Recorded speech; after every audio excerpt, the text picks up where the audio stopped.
बिस्मिल्लाहिर्रहमानिर्रहीम। अस्सलाम वालेकुम KG class, welcome back to the English lesson. ये टीचर्स, आज जो हम लेसन करने लगे हैं, it's about the recognition of another digraph which is very commonly used around us. तो आज का जो हमारा लेसन और डायग्राफ है, it is about the sound air. एर।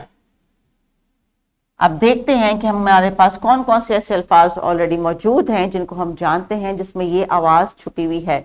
प्यारे बच्चों एंड टीचर्स, किताब का सफा देख लीजिए। एज यूजुअल हम कुछ साउंड्स को प्रैक्टिस करेंगे और उसके बाद कंटिन्यू करेंगे अपनी किताब के टास्क पे। आज का जो हमारा ELO है टीचर्स, चूंकि हम फोनेमिक अवेयरनेस को ही पिछले कुछ दिनों से डिस्कस कर रहे हैं, तो आज हम अपनी फोनेमिक अवेयरनेस में जिस साउंड, जिस फोनिक को एड्रेस करने लगे हैं, वो डायग्राफ है एर का। और देखते हैं कि ये एर किन चीजों में और किन चीजों के नामों में मौजूद है। तो सबसे पहले बताइए कि ये किस चीज की तस्वीर है। ये है तस्वीर एक रिवर की। रिवर। रिवर। एन की आवाज एर। River. Now let's rhyme it again. Tower. Tower.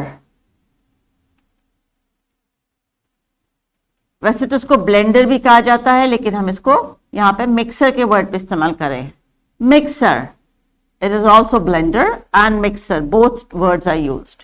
This is also a blender. और उसके एंड में भी एर की आवाज आती है। So both words are fine. अगर आप दोनों वर्ड्स बोल रहे हैं तो दोनों के एंड पे एर की आवाज आती है। Yes, it's a mixer or a blender. Now let's continue with the book page. किताब का सफर देखिए बच्चों, और अभी आपने मेरे साथ इन तमाम तस्वीर को एक एक बार दोहराना है और उसके बाद टीचर आपके साथ जो मजीद इसको प्रैक्टिस करेंगी और आपने आज की जो साउंड है उसको रिकग्नाइज करने के बाद अपने मिसिंग वर्ड्स में उसको कंप्लीट करना है। तो टीचर्स, किताब के सफे से पहले इनको लाइब्रेरी कॉर्नर की एक्टिविटी दीजिए। अब इनको इस साउंड की रिकग्निशन के लिए मुख्तलिफ फ्लैश कार्ड्स लाने दें ताकि बच्चे जो है अपनी साउंड के साथ फर्दर फेमिलियर हो जाएं। So please pause this video. Library corner की एक्टिविटी के बाद बच्चों आइए मेरे साथ किताब में जो कुछ तस्वीर दी गई हैं उनको मैं as an animation, as a cartoon आपके सामने लेके आई हूँ। तो अभी आपने अपना पूरा ध्यान और फोकस रखना है मेरे डिस्कस की हुई तस्वीर की तरफ और उसके बाद फिर हम आगे बढ़ेंगे। सो बताइए ये किस एनिमल की तस्वीर है।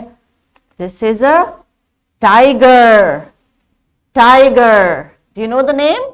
Yes, tiger. What sound are we talking about? Can you hear it in this word? Tiger. Yes. Tiger. Tiger. Look at the next picture. This is a letter. Letter. आज का साउंड है एर का और वो लेटर की and में आ रहा है। Then we have germs. Germs are on hand. Germs. Germs. Germs. Good. This is an eraser. Eraser. Eraser. Interestingly, eraser में ये साउंड 2 दफा आ रही है। Eraser. Flower. Flower. Boxer. Boxer. Paper. Paper. Fern. इस प्लांट का नाम है फर्न। फर्न। साउंड के ऊपर फोकस कीजिए please. Good. Now teachers, book का टास्क कंप्लीट करना है बच्चों ने खुद से। तो आपने ये तमाम वर्ड्स विद द साउंड उनके साथ रिपीट करना है ताकि अगर कुछ बच्चे अभी भी एर और एर की आवाज को डिफ्रेंशिएट नहीं कर पा रहे तो आपने उनको बार बार ये डिफरेंस बताना है। सो प्यारे बच्चों, जब हम इन वर्ड्स की बात करते हैं तो एर की आवाज और एर की आवाज फर्क है। साउंड्स का डिफरेंस टीचर अब आपने इनको बार बार प्रैक्टिस करके और सही प्रोनाउंसिएशन के साथ इन वर्ड्स की अदायगी खुद भी करनी है और बच्चों से भी करवानी है। स्पेलिंग्स हम उनको मेमोराइज नहीं करवा रहे, लेकिन जब साउंड वो बोलते हुए उन लफ्ज को अदा करते हैं तो वो उस साउंड की पिक्चर ड्रॉ करते हैं तो वो वर्ड बन जाता है and then we tell it right a word.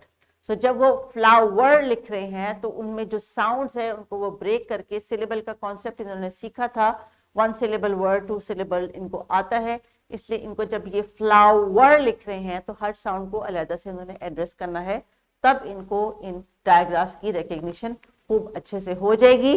Task भी हमारा ये है कि इनको हम रिकग्नाइज करवा सकें, जो कि हमारा एक्सपेक्टेड लर्निंग आउटकम है। उसके लिए हम इनको डिफरेंट एक्टिविटीज करवाते हैं। ये टास्क टेक्स्ट बुक का कंप्लीट करने के बाद टीचर्स आपने बच्चों से एक जर्म की ये एक्टिविटी करवानी है, जिसके लिए कुछ स्टेप्स लेसन प्लान में मौजूद हैं।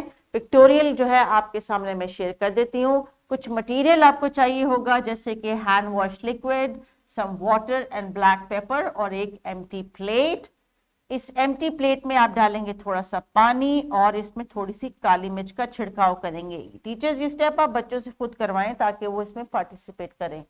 स्टेप 3 में जब सारी ब्लैक पेपर यानी काली मिर्च प्लेट में फैल जाएगी, तब आपने बच्चों से कहना है कि अपनी फिंगर डिप करें। जब बच्चे अपनी फिंगर इसमें डिप करेंगे तो ब्लैक पेपर इनकी फिंगर टिप पे लग जाएगी, जिसको आप एज अ जर्म इनको समझा सकते हैं कि ये लिटिल जर्म्स है जो इनकी फिंगर पे लग गए।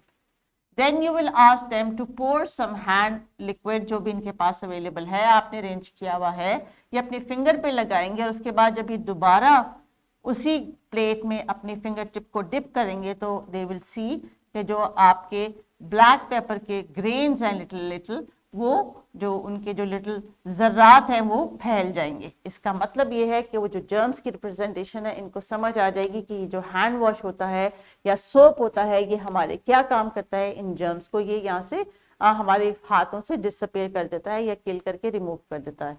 तो टीचर्स ये एक्टिविटी आपने करवानी है, लेकिन बच्चों किताब का सफर जब आपने कंप्लीट करना है तो उसके बाद ये वर्कशीट अगर टीचर ने आपको क्लास में दी है तो क्लास में करनी है, नहीं तो आप घर के लिए भी लेके जा सकते हैं।